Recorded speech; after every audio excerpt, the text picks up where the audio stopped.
possible na ma-delay payout ninyo kapag mag-change kayo ng bank. Meron palang mga nagtatanong dito sa akin kung paano daw magpalit ng bank account, PayPal to bank, bank to PayPal. Ganito lang yung gagawin ninyo. Pumunta lang kayo sa My Professional Dashboard. Hanapin nyo lang itong payouts. Pindutin nyo lang itong settings sa may taas. So, dito, payment method. Itong sa akin, bank yung nilagay ko.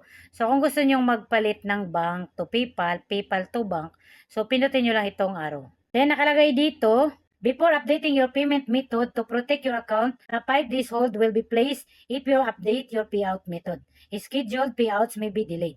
So, kapag nag-update kayo ng bank account or nagpalit kayo, so madidelay yung payout ninyo. Kaya, be sure na kapag mag-update kayo ng account, 7 days ahead ng payout para hindi ma-delay yung earnings at sahod ninyo. Siyempre, kailangan pa i-verify dyan ni Facebook para matrace or ma-identify niya kung sa inyo ba talaga yung account na yan. So, sample, kapag piliin niyo itong bank transfer, so pindutin nyo lang. Then, ilagay nyo dito yung first name, middle name, last name, bank name, then bank account. Sample naman kung piliin nyo itong wire transfer. So, pindutin nyo lang ito, bank country. Then, ilagay nyo dito yung account, name holder, SWIFT code. Ang SWIFT code, i-search nyo lang sa Google. Sample, PNB yung bank ninyo, i-search nyo lang sa Google, PNB SWIFT code, BDO SWIFT code, Land Bank SWIFT code. So, kailangan nyo lang i-search sa Google.